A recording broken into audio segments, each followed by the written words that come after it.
Dati kasi ako simpleng Facebook user lang po ako na nagla-like, nagtuko-comments, laging nag-scroll down lang po sa Facebook na at the end of the day, wala naman ako.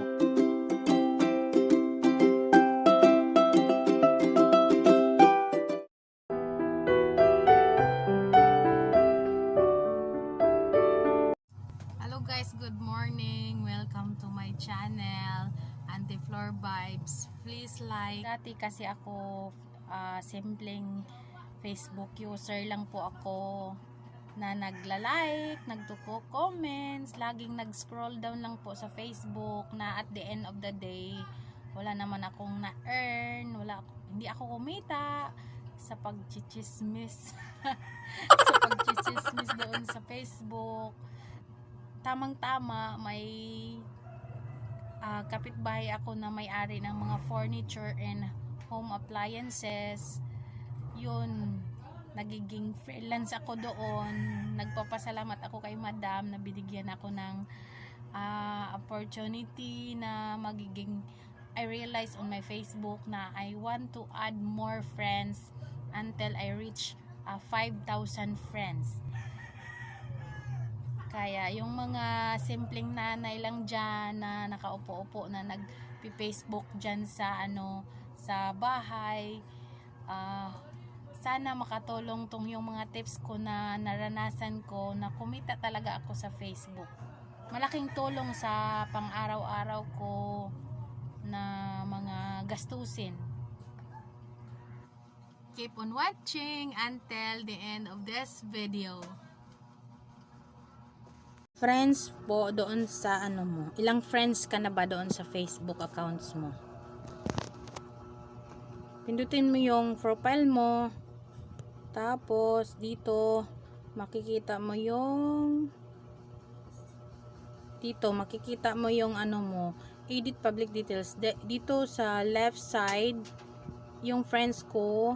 Actually 5,000 po to sa Facebook nung hindi pa ako nagbibinta. Tapos so ngayon pag nakikita ko na Bohol, either nagpo-post ako sa Cebu or Bohol kasi kadalasan customer pwede mag-ship doon sa sa Cebu, tas Bohol, ganon. Yun ang ina-add ko na mga friends.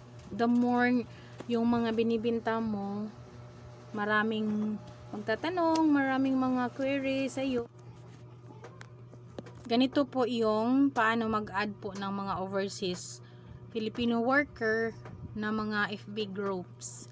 Pindutin niyo yung Facebook apps, tapos sa taas sa may right side search, i-type mo Pinoy in Saudi Arabia. Pinoy in Saudi Arabia or OFW in Saudi Arabia, ganon. Tapos search, pindutin niyo yung search. Yan, lalabas na po yan. Tapos sa right side may join, i-join, pindutin mo yung join. Yan. Tapos pending yan kasi hintayin mo yan na i-approve yan. Tapos balik ka doon sa may notification bell. Dito mo makikita, magme-message yun na yung admin ina-accept ka na. Yan. Now tuturuan ko kayo paano madaling mag-add na mga kababayan natin, either overseas, Philippine, OFW, or within Bohol na nakatira, para yung binibinta mo, yun lang ang mga pwedeng makakita doon sa ma-reach doon sa mga binibinta mo na ipopost mo doon sa Facebook. Dito pindutin mo yung Facebook account, tapos search mo. Dito may mga search na ako. For example, Pinoy in Dubai. Ito na po yung search ko. Pinoy. I-search nyo lang yung kung saan ang gusto. Pinoy or OFW in Dubai, in Taiwan, Italy, ganun. Tapos ito, pindutin ko yung Pinoy's in Dubai. Tapos dito makikita mo yung mga members. This is public group. 39k members po. So, pindutin mo yan. Tapos makikita mo dito yung pangalan ko, floor. Dito makikita mo yung may rectangle box na may nakasulat na sa right side, add friend. So dito pwede mo siya pindutin yung add friend, yung mga ganon, Facebook app. Tapos scroll down nyo lang yung news feed nyo. Tapos dito people you may know. Dito pwede ka rin mag-add, pero ang ginagawa ko kasi minsan may nakatira sa Manila, hindi naman ako pwede mag-ship ng item doon sa Manila. So pinipindot ko yung name nila, tinitingnan ko muna kung saan nakatira. Ayan, ito po, Tagbilaran City lang siya. So marketplace Facebook group. Doon mas marami kang magiging customer mo doon. Maraming makakita sa'yo kasi in one upload mo 10 pictures, you can upload into 21 groups. So, pindutin nyo yung profile nyo dito sa left side. Tapos yung sa baba may marketplace, then pindutin yung sell, may lalabas na items, pindutin nyo yan. Tapos dito mag-post kayo ng 10 picture na yung mga picture na ibibinta nyo. 8, 9, 10. O yan. 10 po yan. Tapos dito lagyan mo ng title. Lagyan mo ng title. Furniture and home appliances. Tapos kukuha ka lang ng isang price doon sa mga pinupost mo. Tapos yung condition niya, ano siya, brand new or pre-love, used na po ba? Tagbilaran City po kasi ako, so Tagbilaran yung location. Yung brand po, lalagyan nyo ng brand name. Kung ano pong brand name, imported furniture. Lagyan ko ng imported furniture. Description, cash, cash, COD. Yan, tapos sa taas may next po. Pindutin nyo yung next. Yan, lalabas na po yung mga grupo na sinasalihan nyo. I-tick nyo lang yung sa right side na box. Hanggang 20. 21. Wait. Tapos publish nyo yan. Yan, publishing na po siya. Yan na po, makikita na po yan sa mga membro doon sa mga 21 groups na sila salihan mo.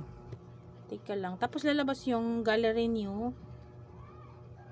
Tapos doon magsali ka ng 10 picture na ibenta mo. 8, 9, 10. O yan, 10 po yan. Tapos dito lagyan mo ng title. Furniture and home appliances.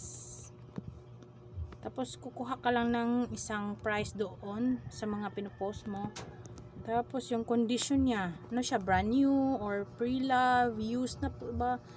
Brand new, pindutin nyo yung new. Tapos yung Tagbilaran City po kasi ako, so Tagbilaran yung location. Yung brand po, lalagyan nyo ng brand name. Imported po ba siya? Ganon. Imported furniture. Lagyan ko ng imported furniture. Tapos description, cash, cash,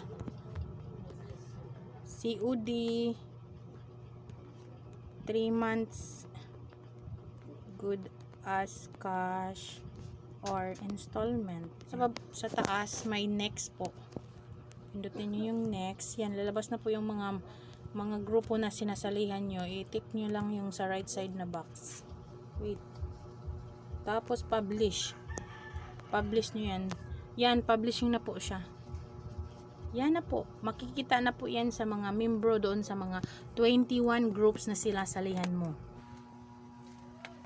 guys, thank you for watching. On my next video, tuturuan ko po kayo paano ko dinidil yung mga customer ko through messenger.